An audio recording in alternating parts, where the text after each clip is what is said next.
அன்று மாலை அந்த பங்களாவின் தோட்டத்தில் கைல்விழி மெல்ல நடந்து கொண்டிருந்தாள்.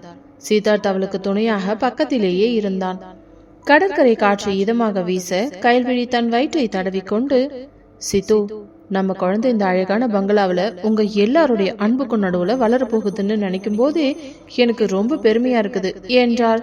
சித்தார்த் அவளை அணைத்து கொண்டு, ஆமா கையல், நம்ம வம்சத்தோட முதல் நட்சத்திரம் நீதான், இந்த வீடே உன்னை கொண்டாடும் பாரு என்று சொல்ல அந்த அமைதியான மாலை பொழுது அவர்களின் காதலால் இன்னும் அழகானது. அடுத்த சில நாட்கள் அந்த பங்களாவே கைல்விழியின் காலடியில் கிடந்தது என்று தான் சொல்ல வேண்டும். கைல்விழிக்கு இப்பொழுது என்ன வேண்டும், எப்பொழுது வேண்டும், என்ன பிடிக்கும், என்ன சாப்பிடுவாள் என்று யாருக்குமே தெரியவில்லை. விடியற் காலையில் ஒரு ஆசை, நள்ளிரவில் ஒரு ஆசை என அவள் கேட்கும் ஒவ்வொன்றுவையும் நிறைவேற்றுவதே விக்ரம், சித்தார்த் மற்றும் அர்ஜுன் மூவரும் தங்களது முழு நேர வேலையாக வைத்திருந்தனர். அன்று இரவு சுமார் 2 மணி இருக்கும். பங்களாவே நிசப்தத்தில் ஆழ்ந்திருந்தது. திடீரென கைல்விழி சித்தார்த்தை தட்டி எழுப்பி, சித்து, சித்து கொஞ்சம் எழுந்துறீங்களா என்று மெல்லிய குரலில் அழைக்க சித்தார்த் தூக்கு கலக்கத்தில் எழுந்தான்.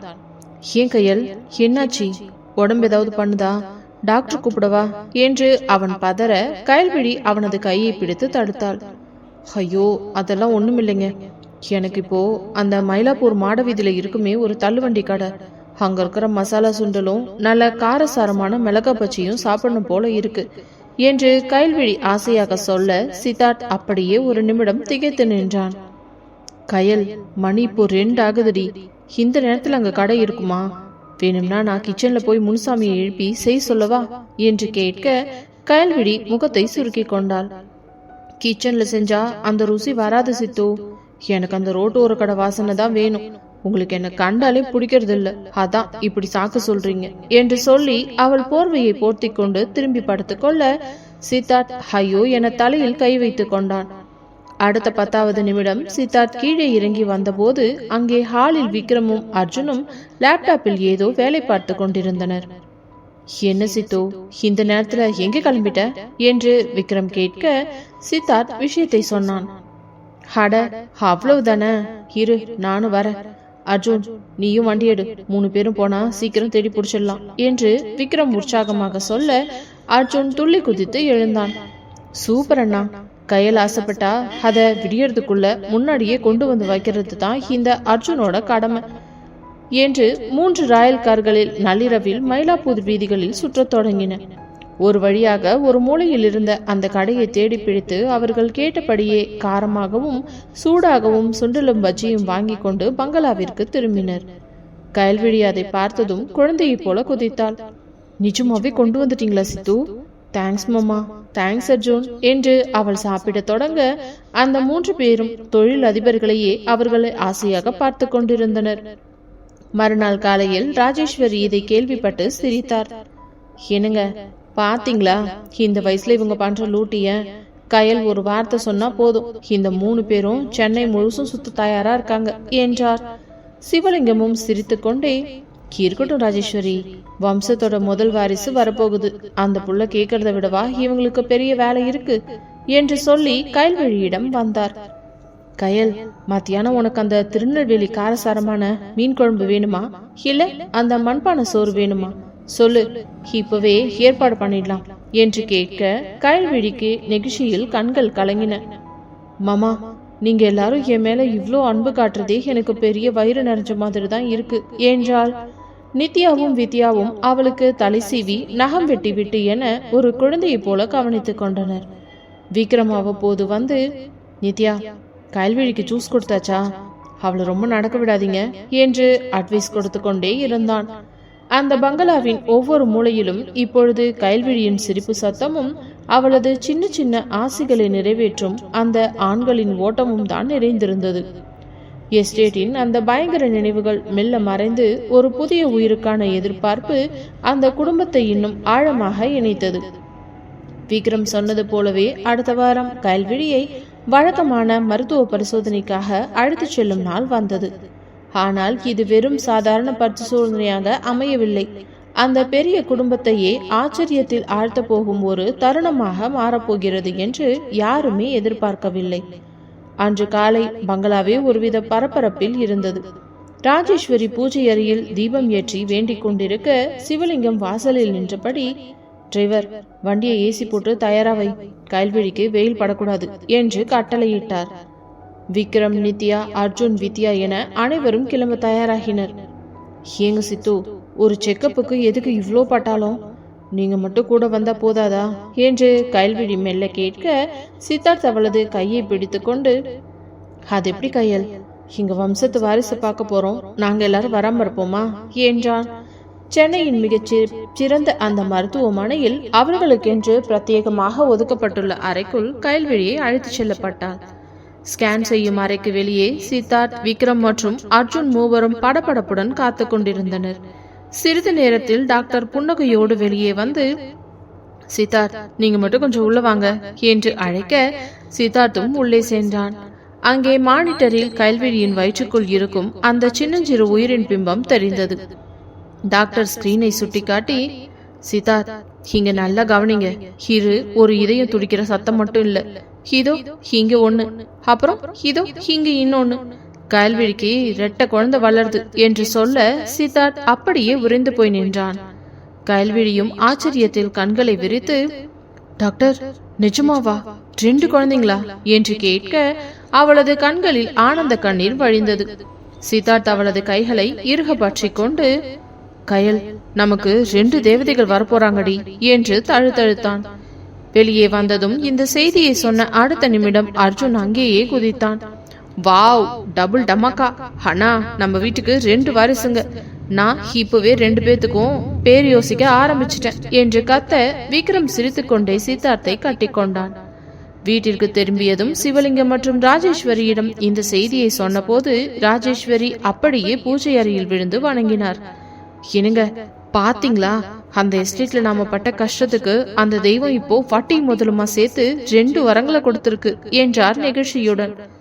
சிவலிங்கம் கயல்விழியின் தலையில் கை வைத்து ஆசீர்வதித்தார்.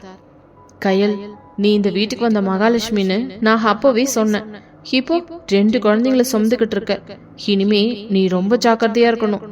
விக்ரம், இப்பவே ஒரு ஸ்பெஷல் நர்ஸை ஏற்பாடு பண்ணு, கயல்விழிக்கு ஒரு வேலையும் இருக்கக்கூடாது என்றார் அதிகாரப்பூர்வமாக. அன்று மாலை பங்களாவின் ஹாலில் அனைவரும் அமர்ந்து பேசிக் கொண்டிருந்தனர். கயல், இப்போ ஒருத்தருக்கு பதிலா 2 பேருக்கு நீங்க சாப்பிடணும், உங்களுக்கு என்ன பிடிக்குமோ இப்பவே சொல்லுங்க, நான் போய் வாங்கிட்டு வரேன் என்று அர்ஜுன் சொல்ல வித்யா சிரித்துக்கொண்டே, அர்ஜுன், அவங்கள முதல்ல நிம்மதியா இருக்க விடுங்க. நித்யாக்கா, நாம இப்பவே அக்காவுக்கு தேவையான டயட் சார்ட்டை மாத்திடலாம் என்றால் விக்ரமும் நித்யாவை பார்த்து, பாத்தியா நித்யா, சித்தார்த்தும் கையிலும் இந்த வீட்டுக்கு எவ்வளவு பெரிய சந்தோஷத்தை கொண்டு வந்திருக்காங்கன்னு, நாமளும் இவங்களுக்கு துணையா இருந்து இந்த 2 குழந்தைங்களையும் சீராட்டி வளர்க்கணும் என்றான்.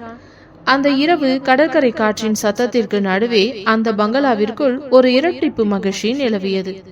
கயல்விழி தனது வயிற்றை தடவிக்கொண்டே அந்த 2 உயிர்களின் துடிப்பை உணர்ந்த போது அந்த எஸ்டேட்டின் பயங்கர நினைவுகள் முற்றிலும் மறைந்து ஒரு பேரானந்தம் அவளது மனதை நிறைத்தது. சென்னையின் அந்த பிரம்மாண்ட பங்களாவில் அதிகாலை பொழுது கயல்விழி விசேஷமாக இருப்பதால் வீடே அவளை கவனிப்பில் பிஸியாக இருக்க விக்ரம் மற்றும் நித்யாவிற்கு தங்களது அறையில் ஒரு தனிமையான காலை பொழுது கிடைத்தது. நித்யா குளித்துவிட்டு ஈரக்கூந்தலோடு ஒரு மெல்லிய காட்டன் புடவையில் கண்ணாடி முன்னால் நின்று பொட்டு வைத்துக் கொண்டிருந்தாள். விக்ரம் மெல்ல அவளுக்கு பின்னால் வந்து அவளது இடையை சுற்றி தன் கைகளை வளைத்து அணைத்து கொண்டவனோ அவனது முகத்தை தாழ்ந்து அவளது தோளில் சரிவில் புதிக்க நித்யா சிலிர்த்து போனாள். விக்ரம், என்ன இது, கீழெல்லாரும் காத்துக்கிட்டு இருப்பாங்க, விடுங்க என்று அவள் மெல்ல சினுங்க விக்ரம் அவளது கழுத்தில் ஒரு அழுத்தமான முத்தத்தை பதித்தான். இருக்கட்டும் நித்யா, எல்லாரும் கயல்விழியை பார்த்துக்க பிஸியா இருக்காங்க, ஆனா எனக்கு நீ தானே முக்கியம். இன்னைக்கு ஆபீஸ்க்கு நீயும் என் கூட வரணும், அந்த புது ப்ராஜெக்ட பத்தி டிஸ்கஸ் பண்ணணும்னு சொன்னேன்ல என்று விக்ரம் அவளது காதோரம் கிசுகிசுக்க நித்யா அவனது கைகளை வருடினாள். ஆபீஸ்லயும் இதே மாதிரி தான் இருப்பீங்களா மிஸ்டர் விக்ரம் என்று அவள் குறும்புடன் கேட்க விக்ரம் அவளை தன் பக்கம் திருப்பி அவளது கண்களை ஆழமாக பார்த்தான். ஆபீஸ்ல நான் பாஸ், ஆனா உனக்கு நான் எப்பவுமே ஓம் விக்ரம் மட்டும்தான் என்று சொல்லி அவளது இதழ்களில் ஒரு மெல்லிய முத்தத்தினை பரிசாக தந்துவிட்டு கீழே இறங்கினான். மதியம் விக்ரமின் அந்த பிரம்மாண்ட கார்ப்பரேட் அலுவலகம். விக்ரம் தனது கேபினில் பிஸியாக ஃபைல்களை பார்த்து கொண்டிருக்க நித்யா கையில் ஒரு காஃபியோடு உள்ளே நுழைந்தாள். வெளியே நூற்றுக்கணக்கான ஊழியர்கள் விக்ரமின் அதிகாரத்தை பார்த்து நடுங்கிக் கொண்டிருக்க வித்யா உள்ளே நுழைந்ததும் விக்ரமின் முகம் அப்படியே மலர்ந்தது. நித்யா கதவை பூட்டிவிட்டு அவன் அருகே வந்தாள். சார், உங்க காஃபி. ரொம்ப நேரமா வேலை பார்த்துட்டு இருக்கீங்க, கொஞ்சம் ரிலாக்ஸ் பண்ணுங்க என்று நித்யா அந்த பெரிய டேபிளின் ஓரத்தில் அமர்ந்தாள். விக்ரம் அந்த ஃபைல்களை மூடி வைத்துவிட்டு நாற்காலியை சுழற்றி நித்யாவிற்கு மிக அருகில் வந்தான். அவளது கையை பற்றி கொண்டு, நித்யா, இந்த ஆபீஸ்ல ஏசி குளிர்ல உன்னை பார்க்கும்போது எனக்கு வேலையே ஓட மாட்டேங்குதுடி. அந்த சந்தன சேலையில நீ அவ்வளோ அழகா இருக்க என்று அவன் சொல்ல நித்யா வெட்கத்துடன் புன்னகைத்தாள். விக்ரம், இது ஆபீஸ், யாராவது உள்ள வந்துட்டு போறாங்க என்று அவள் சொல்லிக் கொண்டிருக்கும் போதே விக்ரம் அவளை அப்படியே இழுத்து தன் மடியில் அமர வைத்து கொண்டவன், யாரும் வரமாட்டாங்க, ஏன் பர்மிஷன் இல்லாம ஒரு ஹீ கூட உள்ள நுழையாது. சொல்லு நித்யா, இன்னைக்கு நைட் நாம எங்கேயாச்சும் டின்னருக்கு போகலாமா, இல்ல வீட்லயே நம்ம ரூம்ல அமைதியா டைம் ஸ்பெண்ட் பண்ணலாமா என்று விக்ரம் அவளது கன்னத்தை வருடி கொண்டே கேட்க நித்யா அவனது சட்டை காலரை பிடித்து இழுத்து அவனது நெற்றியில் முத்தமிட்டாள். நமக்கு நம்ம பங்களா தான் விக்ரம் சொர்க்கம், அங்கேயே போயிடலாம் என்று அவள் சொல்ல விக்ரம் அவளை இன்னும் இறுக்கமாக அணைத்து கொண்டான். அந்த பெரிய அலுவலகத்தின் நிசப்தத்தில் அந்த அதிகாரமிக்க தொழிலதிபரின் காதலும் நித்யாவின் அரவணைப்பும் ஒரு புதிய கவிதையை எழுதின. மாலை வீடு திரும்பும் வழியில் காரின் பின்கிருக்கையில் இருவரும் நெருக்கமாக அமர்ந்திருந்தனர். விக்ரம் நித்யாவின் கையை தன் மார்போடு சேர்த்து பிடித்து கொண்டு, நித்யா, கயல்விழிக்கு 2 குழந்தைங்க பிறக்க போறதுல எனக்கு ரொம்ப சந்தோஷமா இருக்கு. ஆனா கூடிய சீக்கிரம் நம்ம வீட்டுக்கு ஒரு வாரிசை நீயும் கொடுக்கணும்னு நான் ஆசைப்படுறேன் என்று உருக்கமாக சொல்ல நித்யா அவனது தோளில் தலை சாய்த்து கொண்டாள். விக்ரம் மற்றும் நித்யாவின் அந்த ரொமான்ஸ் அப்படியே இரவு நேரத்து பங்களாவிற்குள் இன்னும் ஆழமாக தொடர்ந்தது. எஸ்டேட்டின் பயங்கரங்கள் மறைந்து இப்போ அந்த ராயல் பங்களா முழுவதும் காதலின் வாசம் மட்டுமே வீசிக்கொண்டிருந்தது. அன்று இரவு பங்களாவில் அனைவரும் சாப்பிட்டு முடித்துவிட்டு தமது அறைகளுக்கு சென்றிருந்தனர். விக்ரமும் நித்யாவும் தங்களது பிரம்மாண்ட அறையின் பால்கனியில் நின்றிருக்க வெளியே கடல் காற்று ஜன்னல் வழியே சீறிக்கொண்டு வந்து நித்யாவின் கலைந்த கூழ்தலை வருடியது. நித்யா தூரத்து நிலவை பார்த்தபடி ஏதோ சிந்தனையில் இருக்க விக்ரம் மெல்ல வந்து அவளுக்கு பின்னால் நின்று அவளது இடையை சுற்றி தன் வலிமையான கரங்களால் அணைத்து கொண்டான். அவனது அணைப்பில் கதகதப்பில் நித்யா அப்படியே பின்னோக்கி சாய்ந்து அவன் மார்பில் தஞ்சம் புக, என்ன நித்யா, என்ன யோசனை, நிலாவையே பார்த்துக்கிட்டு இவ்வளோ அமைதியா இருக்க என்று விக்ரம் அவளது காது மடல்களை தன் இதழ்களால் வருத்தி கொண்டே கேட்க நித்யாவுக்கு உடல் சிலிர்த்தது. ஒண்ணுமில்ல விக்ரம், கயல்விழிக்கு 2 குழந்தைங்கள்னு தெரிஞ்சதுல இருந்து வீடே எவ்வளோ சந்தோஷமா இருக்குல்ல, அதை நினைச்சு பார்த்தேன்.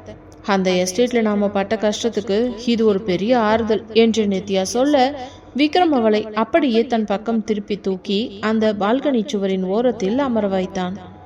இப்போது இருவரது முகங்களும் மிக அருகில் இருந்தன. விக்ரம் அவளது கண்களை ஆழமாக பார்த்து, கயல் சந்தோஷமா இருக்கிறது எனக்கும் நிம்மதிதான், ஆனா இப்போ எனக்கு தேவையெல்லாம் என் நித்யாவோட சந்தோஷம்தான். ஆபீஸ்ல ஆரம்பிச்ச அந்த ரொமான்ஸை இப்போ இங்கே கண்டினியூ பண்ணலாமா என்று குறும்புடன் கேட்க நித்யா வெட்கத்தில் அவனது தோள்களில் முகம் புதைத்து கொண்டாள். விக்ரம், யாராச்சும் பார்த்துட்டு போறாங்க என்று அவள் முணுமுணுக்க விக்ரம் அவளை இன்னும் நெருக்கமாக இழுத்து, இந்த நள்ளிரவுல நம்ம 2 பேரும் தவிர இங்க யாருமே இல்லை நித்யா, நீயும் நானும் மட்டும்தான் என்று சொல்லி அவளது இதழ்களில் ஒரு நீண்ட அழுத்தமான முத்தத்தினை பதித்தான். அந்த முத்தத்தில் அவனது ஆழமான காதலும் அவளது அரவணைப்பும் பின்னி பிணைந்திருந்தன. சிறிது நேரம் கழித்து விக்ரம் அவளை அப்படியே கைகளில் ஏந்தி கொண்டு கட்டிலுக்கு கொண்டு சென்றான். நித்யாவின் பட்டு போன்ற மேனியை அவன் வருடும் போது அவனது கண்களில் தெரிந்த அந்த தீவிரம் நித்யாவை நிலைக்குலைய வைத்தது. விக்ரம், நீங்க இப்பெல்லாம் ரொம்ப அதிகாரம் பண்றீங்க என்று அவள் மூச்சரிக்க சொல்ல விக்ரம் அவளது காதோரம், ஓ மேல அதிகாரம் பண்ண எனக்கு மட்டும் தாண்டி மொழி உரிமை இருக்கு, ஏன்னா இந்த விக்ரமோட உலகமே நீதான் என்று சொல்லி அவளை தனது காதலால் ஆட்கொண்டான். அந்த இரவு சென்னையின் குளிர்ந்த காற்றிலும் அவர்களின் அறையில் காதல் நெருப்பு கண்ணன்று கொண்டிருந்தது. விக்ரம் நித்யாவின் மடியில் தலை வைத்து படுக்க அவள் அவனது தலைமுடியை கோதுவிட்டபடி தங்களது அழகான எதிர்காலத்தை பற்றி பேசிக் கொண்டிருந்தனர். அர்ஜுனின் நவீனமான மற்றும் ஸ்டைலான அலுவலகம் அன்று புதிய பரபரப்பில் இருந்தது. வழக்கமாக அர்ஜுன் ஜீன்ஸ் மற்றும் டிஷர்ட் கேஷுவலாக வருவான். ஆனால் இன்று அவன் மிக நேர்த்தியான கருப்பு நிற சூட்டில் செம்ம மாசாக வந்திருந்தான். அவனது கையை பிடித்து கொண்டு வித்யா ஒரு அழகான ஃபார்மல் புடவையில் கையில் ஒரு ஃபைலோடு தேவதையை போல நடந்து வந்தாள். அலுவலகத்தின் வரவரப்பிலேயே ஊழியர்கள் அனைவரும் வரிசையாக நின்று அவர்களுக்கு வணக்கம் தெரிவித்தனர். அர்ஜுன் வித்யாவின் இடையை சுற்றி தன் கையை வளைத்து அவளை தன் பக்கம் இழுத்து அணைத்தபடியே உள்ளே அழைத்து சென்றான். குட் மார்னிங் எவ்ரி ஒன் என்று அர்ஜுன் கம்பீரமாக குரல் கொடுக்க அனைவரும் அமைதியாக நின்றனர். இன்னைக்கு ஒரு ஸ்பெஷல் டே. இவங்க தான் வித்யா அர்ஜுன், என் மனைவி மட்டும் இல்ல, இனிமே இந்த கம்பெனியோட கிரியேட்டிவ் ஹெட். இந்த ஆபீஸோட ஒவ்வொரு டிசைனும் ஒவ்வொரு ஐடியாவும் இனிமே இவங்க கிட்ட இருந்து தான் வரும்.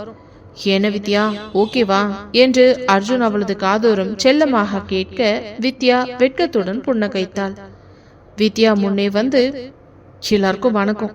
அர்ஜுன் சொன்ன மாதிரி நான் இங்க அதிகாரம் பண்ண வரல, உங்களோட சேர்ந்து இந்த கம்பெனிய இன்னும் உயரத்துக்கு கொண்டு போகத்தான் வந்திருக்கேன் என்று அழகாக பேசினாள். அவளது தெளிவான பேச்சை கேட்டு ஊழியர்கள் அனைவரும் உற்சாகமாக கைத்தட்டினர். அர்ஜுன் அவளை தனது பிரம்மாண்டமான கேபினுக்கு அழைத்து சென்றான். அங்கே அவளது பெயரோடு வித்யாஸ்ரீ அர்ஜுன் கிரியேட்டிவ் ஹெட் என்று பொறிக்கப்பட்ட ஒரு தங்க நிற நேம் பிளேட் டேபிளில் மின்னிக் கொண்டிருந்தது. வாவ் அர்ஜுன், என்னால நம்பவே முடியல, நிஜமாவே எனக்கு இவ்வளவு பெரிய பொறுப்பா என்று வித்யா அந்த நாற்காலியில் அமர்ந்து ஆச்சரியமாக கேட்க அர்ஜுன் அவளது பின்னால் வந்து நின்று அவளது தோள்களை மெல்ல வருடினான். ஆமா வித்யா, உன் டேலண்ட் என்னன்னு எனக்கு தெரியும். இந்த சீட்ல நீ உட்காரும் போது வர்ற இந்த அழகு இருக்கே, அதுக்கு முன்னாடி இந்த ஆபீஸ் கூட ஒண்ணுமே இல்லை என்று சொல்லி அவளது கன்னத்தில் ஒரு அழுத்தமான முத்தத்தினை பதித்தான். அப்போது கதவு தட்டப்பட அர்ஜுனின் பிஏ உள்ளே வந்தார். சார், மீட்டிங் ஹால்ல எல்லாரும் வெயிட் பண்றாங்க என்றதும் அர்ஜுன் வித்யாவின் கையை பற்றி கொண்டு மீட்டிங் ஹாலுக்கு சென்றான். அங்கே ஒரு பெரிய ஸ்கிரீனில் புதிய ப்ராஜெக்ட் பற்றிய விவரங்கள் இருந்தன. அர்ஜுன் அதிகாரத்துடன், இப்போ இந்த டிசைனை பத்தி மேடம் அவங்களோட கருத்தை சொல்லுவாங்க என்றான். வித்யா மிகவும் புத்திசாலித்தனமாக அந்த டிசைனில் இருந்த குறைகளை சுட்டி காட்டி அதை எப்படி மாற்றலாம் என்று விவரித்த போது அர்ஜுன் அவளையே ஆச்சரியமாக பார்த்து கொண்டிருந்தான். மீட்டிங் முடிந்ததும் அனைவரும் வெளியே சென்ற பிறகு அர்ஜுன் வித்யாவை அப்படியே தூக்கி சுற்றினான். செம்ம வித்யா, செம்ம. என்னோட பார்ட்னர் இவ்ளோ அறிவா இருப்பான்னு நான் நினைக்கவே இல்லை. எனக்கு இப்பவே ஒரு ட்ரீட் வேணும் என்று அவளை அணைத்து கொள்ள வித்யா சிரித்து கொண்டே அவனது மார்பில் சாய்ந்து கொண்டவள், அர்ஜுன், இது ஆபீஸ், எல்லாரும் பார்க்க போறாங்க என்று அவள் சொல்ல, பார்க்கட்டுமே, ஏன் பொண்டாட்டிக்கு மேல எனக்கு இருக்கிற உரிமையை காட்ட எனக்கு எந்த தடையும் இல்லை என்று சொல்லி அவளது இதழ்களில் ஒரு நீண்ட முத்தத்தினை பதித்தான். மாலை நேரம் விக்ரம் மற்றும் நித்யா தம்பதியினர் திடீரென அர்ஜுனின் அலுவலகத்திற்கு விசிட் செய்தனர். வித்யா அந்த பெரிய நாற்காலியில் அமர்ந்து ஃபைல்களை பார்த்து கொண்டிருப்பதை பார்த்த விக்ரம் மிகவும் பெருமை அடைந்தான். என்ன அர்ஜுன், மேடம் செம்ம பிஸியா இருக்காங்க போல என்று விக்ரம் கிண்டலாக கேட்க, அத்தையும் மாமாவும் வீட்டுல இதை கேட்டா எவ்வளவு சந்தோஷப்படுவாங்கல்ல என்று நித்யா வித்யாவிடம் சொன்னாள். வாழ்த்துக்கள் வித்யா, நீயும் நித்யா மாதிரி இந்த குடும்பத்தோட இன்னொரு பலமா மாறிட்ட என்று விக்ரம் அவளை ஆசீர்வதித்தான். அந்த அலுவலகத்தின் முதல் நாள் வித்யாவிற்கு ஒரு புதிய அடையாளத்தையும் அர்ஜுனுக்கும் அவளுக்கும் இடையிலான காதலை இன்னும் அதிகமாக்குவதாகவும் அமைந்தது. மாலை சூரியன் மறையும் நேரத்தில் இருவரும் கைகோர்த்து அந்த அலுவலகத்தை விட்டு வெளியேறும் போது ஊழியர்கள் அனைவரும் மரியாதையுடன் அவர்களுக்கு வழிவிட்டனர். அர்ஜுனின் அலுவலகத்தில் வித்யாவின் முதல் நாள் வெற்றிகரமாக முடிந்த நிலையில் அடுத்தடுத்த நாட்கள் இன்னும் சுவாரஸ்யமாகவும் காதலுடனும் நகர்ந்தன. வித்யா வெறும் பெயருக்கு பதவிக்கு வராமல் தனது திறமையால் அலுவலகத்தையே அதிர வைத்தாள். ஒரு வாரம் கழித்து வித்யா தனது முதல் கிரியேட்டிவ் ப்ராஜெக்டை முடித்திருந்தாள். அது ஒரு பிரம்மாண்டமான ரிசார்ட் டிசைன். அர்ஜுன் தனது கேபினில் அமர்ந்து வித்யா தயார் செய்திருந்த அந்த ப்ளூ பிரிண்டை ஆச்சரியமாக பார்த்து கொண்டிருந்தான். வித்யா, இது உன்னோட முதல் ஒர்க். நிஜமாவே எனக்கு பெருமையா இருக்குதுடி. இந்த டிசைனை பார்த்தாலே நம்ம கிளையண்ட் மயங்கி விழுந்துருவான் என்று அர்ஜுன் அவளை இழுத்து தன் மடியில் அமர வைத்து கொண்டான். வித்யா அவனது கழுத்தை கட்டி கொண்டு, நிஜமாவா சொல்றீங்க அர்ஜுன்? எனக்கு ஒரு மாதிரி பயமா இருந்துச்சு. ஏன்னா இது என்னோட முதல் முயற்சி என்று சொல்ல அர்ஜுன் அவளது மூக்கோடு மூக்கு உரசினான். பயமே வேண்டாம் மேடம், இப்போ இந்த ப்ராஜெக்ட் சக்சஸ் ஆனதுக்கு நான் உனக்கு ஒரு கிஃப்ட் தரப்போறேன். ஆனா அது என்னன்னு இப்ப சொல்ல மாட்டேன். இன்னைக்கு ஈவினிங் நேரா நாம ஒரு இடத்துக்கு போறோம் என்றான் மர்மமாக புன்னகைத்தான். மாலை 6 மணி.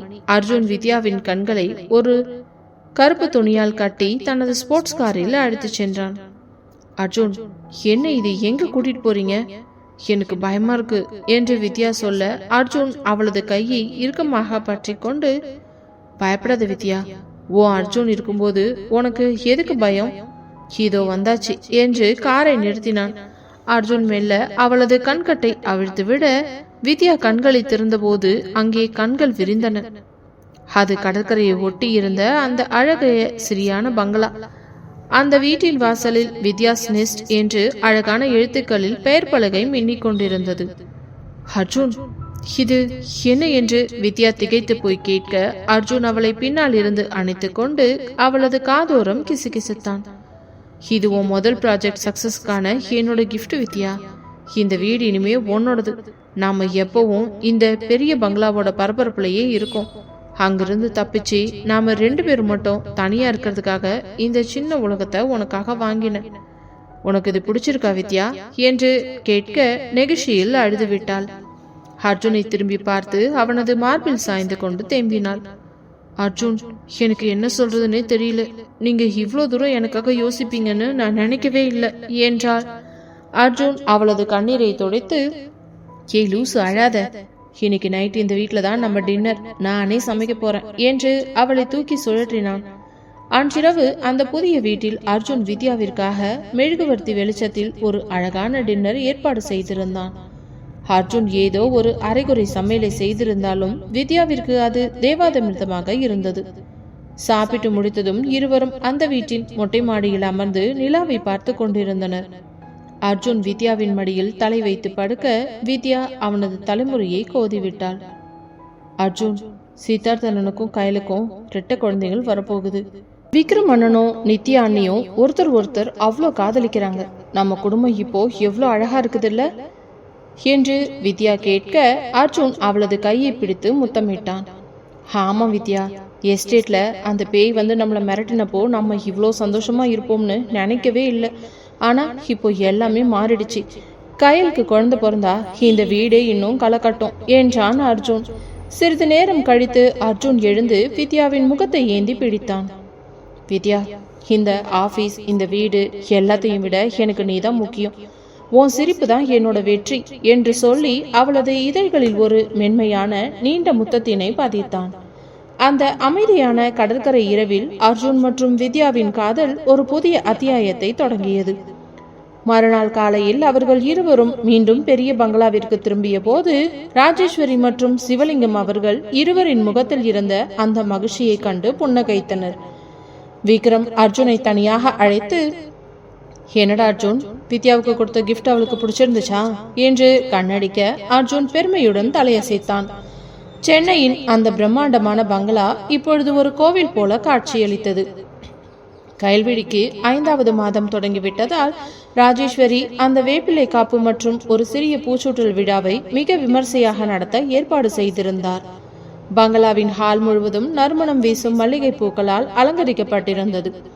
சிவலிங்கம் வாசலில் நின்று கொண்டு வந்திருந்த நெருங்கிய உறவினர்களை வரவேற்று கொண்டிருந்தார். பாபா விக்ரம், எல்லாம் ரெடியா என்று சிவலிங்கம் கேட்க விக்ரம் பட்டுவேட்டி சட்டையில் கம்பீரமாக வந்து, எல்லாம் ரெடி சித்தப்பா, சித்துவும் கயலும் இப்போ கீழே வந்துருவாங்க என்றான். நித்யா மற்றும் வித்யா இருவரும் கயல்விழியை தயார் செய்து கீழே அழைத்து வந்தனர். கயல்விழி ஒரு அழகான மாம்பழ நிற பட்டு சேலையில் கழுத்து நிறைய நகைகளுடன் தேவதையைப் போலவே வந்தாள். அவளது முகத்தில் இருந்த அந்த தாய்மை தேஜஸ் அனைவரையும் கவர்ந்தது.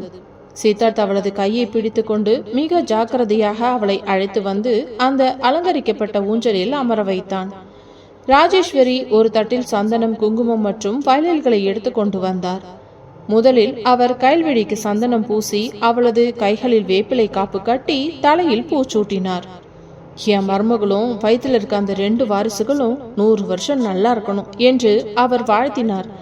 அடுத்து நித்யா வந்தாள். கயல்விழியின் கைகளில் வளையல்களை மாட்டிவிட்டு, கயல், நீ இந்த வீட்டுக்கு வந்த லக்ஷ்மி, சீக்கிரம் இந்த 2 குட்டீஸ்களும் வந்து இந்த வீட்டை தலைகீழா மாத்தணும் என்று சொல்லி அவளது கன்னத்தில் முத்தமிட்டாள். வித்யாவும் அர்ஜுனும் வந்து ஒரே லூட்டி அடித்தனர். கயல், இந்தாங்க என்னோட கிஃப்ட் என்று சொல்லி அர்ஜுன் ஒரு பெரிய பொம்மை செட்டை கொடுக்க, அர்ஜுன் இப்பவே இது எதுக்கு என்று கயல்விழி சிரிக்க ஹால் முழுவதும் சிரிப்பொலி எழுந்தது. விசேஷம் முடிந்து அனைவரும் சாப்பிட்டு கொண்டிருந்த போது விக்ரம் நித்யாவை தனியாக ஒரு ஓரமாக அழைத்து சென்றான்.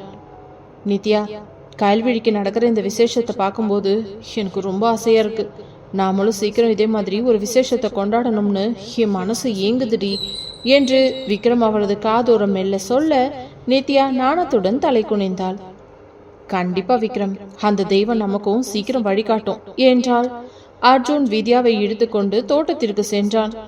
வித்யா, பாத்தியா, அண்ணா நீ அங்க ஒரு ரொமான்ஸ் பண்ணிக்கிட்டு இருக்காங்க, நாம இங்க ஒரு சின்ன டான்ஸ் ஆடலாமா என்று அவன் கேட்க வித்யா அவனை முறைத்து பார்த்து, அர்ஜுன் உள்ள எல்லாரும் இருக்காங்க, அமைதியா இருங்க என்று அவனது சட்டையை பிடித்து இழுத்தாள். சிவலிங்கம் மற்றும் ராஜேஸ்வரி இருவரும் ஒரு சோஃபாவில் அமர்ந்து தங்களது 3 பிள்ளைகளும் அவர்களது மனைவிகளும் ஒற்றுமையாக இருப்பதைக் கண்டு நெகிழ்ந்து போயினர். ராஜேஸ்வரி, அந்த எஸ்டேட்ல நாம பட்ட கஷ்டம் எல்லாம் இப்போ ஒரு கனவு மாதிரி போயிடுச்சுல்ல, சந்தோஷம் இப்போ நம்ம வீட்டுல நிரந்தரமா குடி வந்துடுச்சு என்றார் சிவலிங்கம். அன்று மாலை விசேஷம் முடிந்து உறவினர்கள் சென்ற பிறகு 3 ஜோடிகளும் பங்களாவின் மொட்டை மாடியில் அமர்ந்து பேசிக் கொண்டிருந்தனர். கயல்விழி சித்தார்த்தின் தோளில் சாய்ந்து கொண்டு, சித்து, இன்னைக்கு எனக்கு ரொம்ப சந்தோஷமா இருக்கு. இந்த குடும்பத்துல நான் ஒரு அங்கமா இருக்கிறதுக்கு நான் ரொம்ப கொடுத்து வச்சிருக்கணும் என்றாள். சித்தார்த் அவளது கையை அழுத்தமாக பிடித்து கொண்டு, நீ இந்த குடும்பத்தோட இதயம் கயல், உன்னை தாங்கிறது எங்க எல்லாருக்கும் ஒரு வரம் என்றான். சென்னையின் அந்த இரவு கடல் காற்றின் இதமான வருடலில் அந்த 3 ஜோடிகளும் தங்களது அழகான எதிர்காலத்தை பற்றிய கனவுகளுடன் அமைதியாக கழித்தனர். எஸ்டேட்டின் இருள் முழுமையாக மறைந்து அந்த பங்களா இப்போது அன்பின் ஒளியால் ஜொலித்தது. அந்த 5ஆம் மாதம் விசேஷம் முடிந்து இரவு 12 மணி இருக்கும். பங்களாவே அமைதியாக இருக்க சித்தார்த் மற்றும் கயல்விழியின் அறையில் மட்டும் மெல்லிய நிலா வெளிச்சம் ஜன்னல் வழியே வெளியே வந்து கொண்டிருந்தது. கயல்விழி மெல்ல கட்டிலில் சாய்ந்து அமர்ந்திருக்க சித்தார்த் அவள் அருகில் வந்து அமர்ந்தான். அவளது முகம் ஒருவித பூரிப்போடு மின்னிக் கொண்டிருந்தது. சித்தார்த் மெதுவாக தனது வளைக்கையை எடுத்து கயல்விழியின் வயிற்றில் வைத்து அந்த தொடுதல் பட்டதும் உள்ளே இருந்த 2 உயிர்களும் மெலிதாக அசைவது போல அவனுக்கு தோன்றியது. சித்தார்த்தின் கண்களில் சட்டென்று ஒரு ஈரப்பதம் படர அவன் மெல்ல தனது தலையை தாழ்த்தி அவளது வயிற்றுக்கு அருகில் கொண்டு சென்றான். ஹே குட்டீஸ், அப்பா பேசுறது கேக்குதா என்று அவன் கிசுகிசுப்பான குரலில் கேட்க கயல்விழி அவனது தலைமுடியை செல்லமாக வருடினாள். இங்க பாருங்க, நான் தான் உங்க அப்பா. நீங்க 2 பேரும் சீக்கிரம் வெளியே வரணும்னு நாங்க எல்லாரும் காத்துக்கிட்டு இருக்கோம். ஆனா ஒன்னு சொல்லவா, உங்க அம்மாவை மட்டும் ரொம்ப கஷ்டப்படுத்தாதீங்க, சரியா? அவ பாவம், ஏற்கனவே அந்த எஸ்டேட்ல உங்களுக்காக நிறைய பயந்துட்டா. இனிமே அவளுக்கு நீங்க தான் தைரியமா இருக்கணும் என்று அவன் உருக்கமாக பேசினான். கயல்விழி நெகிழ்ச்சியில் அவனது கையை பற்றி கொண்டாள். சித்து, என்ன இது, அவங்க கிட்ட போய் இப்படி பேசுறீங்க என்று அவள் கேட்க சித்தார்த் நிமிர்ந்து அவளது கண்களை பார்த்தான். கயல், நான் பேசுறது அவங்களுக்கு கண்டிப்பா புரியும்டி. என் ரத்தம் அவங்க உடம்புல ஓடுது இல்ல, இந்த 10 மாசம் நீ அவங்கள உடம்புக்குள்ள சுமக்கிற. ஆனா நான் என் ஆயுசு முழுசும் அவங்கள என் இதயத்துல சுமப்பேன். அவங்களுக்கு எந்த குறையும் வராம இந்த உலகத்திலேயே மிகச்சிறந்த வசதிகளோட அவங்கள நான் வளர்ப்பேன் என்று சித்தார்த் சொல்லும் போதே அவனது குரல் தழுத்தழுத்தது. சித்தார்த் மீண்டும் கயல்விழியின் வயிற்றை தடவிக்கொண்டே, உங்களுக்காக உங்க பெரியப்பா விக்ரம், சித்தப்பா அர்ஜுன் எல்லாரும் இப்பவே நிறைய திட்டங்களை போட்டு வச்சிருக்காங்க. நீங்க வந்தீங்கன்னா இந்த பங்களாவே ஒரு விளையாட்டு கூடமா மாறிடும். சீக்கிரம் வாங்கடா செல்லுங்களா என்று சொல்ல கயல்விழிக்கு கண்ணீர் வழிந்தது. அவன் நிமிர்ந்த கயல்விழியின் கண்ணீரை துடைத்து அவளது நெற்றியில் ஒரு நீண்ட முத்தத்தினை பதித்தான். கயல், இந்த 5 மாசத்துல நீ இன்னும் அழகா மாறிட்ட தெரியுமா? உன் முகத்துல இருக்க அந்த தாய்மை என்னை திரும்ப திரும்ப உன் மேல காதல் கொள்ள வைக்குது என்று அவன் அவளது கழுத்தை சுற்றி தன் கைகளை வளைத்து கொண்டான். கயல்விழி அவனது மார்பில் சாய்ந்து கொண்டு, சித்து, உங்க அன்புதான் எனக்கு பெரிய பலம். அந்த சௌந்தர்ய ஆவி நம்மள பிரிச்சுடும்னு நினைச்சப்போ எனக்கு இருந்த பயம் இப்போ இல்ல. ஏன்னா என் கைய நீங்க விடமாட்டீங்கன்னு எனக்கு தெரியும் என்றாள். சித்தார்த் அவளது மோவாயை தூக்கி, இனிமே பயம் எதுக்கு கயல், அந்த சாபமே ஒரு வரமா மாறிடுச்சு. இதோ பாரு, நமக்கு 2 தேவதைகள் வரப்போறாங்க என்று சொல்லி அவளது இதழ்களில் ஒரு மென்மையான முத்தத்தினை தந்து அவளை இன்னும் நெருக்கமாக தன் பக்கம் இழுத்து கொண்டான். அந்த நள்ளிரவில் கடற்கரை காற்றின் சத்தத்திற்கு நடுவே ஒரு தந்தைக்கும் அவனது வாரிசுகளுக்கும் இடையிலான அந்த மௌனமான உரையாடல் மிக அழகாக முடிந்தது. சித்தார்த் கயல்விழியை தனது மடியில் படுக்க வைத்து அவள் உறங்கும் வரை அவளது தடையை வருடிக் கொண்டே இருந்தான். 6ஆம் மாதம் தொடங்கிய அந்த அதிகாலையில் பங்களாவின் சூழலை மிகவும் கலகலப்பாக இருந்தது. கயல்விழி மெல்ல தூக்கத்திலிருந்து விழித்த போது அவளது கட்டிலின் ஓரத்தில் ஒரு பெரிய பூங்கொத்தும் அதனுடன் ஒரு சிறிய கடிதமும் இருந்தன. எங்க வீட்டு தேவதைக்கும் அவளது குட்டி வாரிசுக்கும் ஒரு பெரிய சர்ப்ரைஸ் கீழே காத்துக்கிட்டு இருக்குது, சீக்கிரம் வா. இப்படிக்கு விக்ரமன், அர்ஜுன். கயல்விழி ஆச்சரியத்துடன் சித்தார்த்தை பார்க்க அவன் சிரித்துக்கொண்டே அவளை மெல்ல கைப்பிடித்து கீழே அழைத்து வந்தான். ஹாலுக்கு வந்த கயல்விழி அப்படியே உறைந்து போய் நின்றாள். பங்களாவின் ஒரு பகுதி முற்றிலும் மாற்றப்பட்டிருந்தது. அது ஒரு நவீன காலத்து கிட்ஸ் சோன் போல காட்சியளித்தது. சுவர்களில் அழகான கார்ட்டூன் ஓவியங்கள், மென்மையான தரை விரிப்புகள், விலை உயர்ந்த ஊஞ்சல்கள் என அனைத்தும் இரட்டை குழந்தைகளுக்காகவே 2 வாங்கப்பட்டிருந்தன. விக்ரம் முன்னே வந்து, என்ன கயல், பிடிச்சிருக்கா? வாரிசுகள் வந்தப்புறம் நாம இதையெல்லாம் செஞ்சா அவங்களுக்கு டிஸ்டர்ப் ஆகும்னு இப்பவே எல்லாத்தையும் ரெடி பண்ணிட்டோம் என்றான் பெருமையுடன். அர்ஜுன் ஒரு ரிமோட்டை அழுத்தியதும் உடனே ஒரு பெரிய அலமாரி திறந்தது. அதில் நூற்றுக்கணக்கான குட்டி ஆடைகள், மென்மையான ஷூக்கள் என அனைத்தும் கண்ணை பறித்தன. கயல், இதெல்லாம் செலக்ட் பண்ண நித்யானியும் வித்யாவும் 3 நாள் அலைஞ்சிருக்காங்க. இது அர்ஜுன் சித்தப்பாவோட முதல் கிஃப்ட் என்று அர்ஜுன் உற்சாகமாக கூறினான். நித்யா கயல்விழியை அணைத்து கொண்டு, கயல், விக்ரமும் அர்ஜுனும் 1 வாரம் பிசினஸ கூட பார்க்காம இதையே தான் பண்ணிக்கிட்டு இருந்தாங்க. அவங்க முகத்துல இருக்கிற அந்த சந்தோஷத்தை பாரு என்றாள். ராஜேஸ்வரி மற்றும் சிவலிங்கம் இருவரும் அந்த அறையை பார்த்து நெகிழ்ந்து போயினர். விக்ரம், அர்ஜுன், உங்க தம்பி மேலையும் அவனோட வாரிசு மேலையும் நீ வச்சிருக்கிற இந்த பாசம்தான் இந்த குடும்பத்தோட பலமே என்று சிவலிங்கமும் கண் கலங்க சொன்னார். கயல்விழிக்கு கண்ணீரே வந்துவிட்டது. மாமா, அர்ஜுன், எதுக்கு இவ்ளோ செலவு? எனக்காக நீங்க எல்லாரும் இவ்ளோ பண்றீங்களே என்று அவள் தழுத்தழுக்க விக்ரம் அவளது தலையை வருடினான்.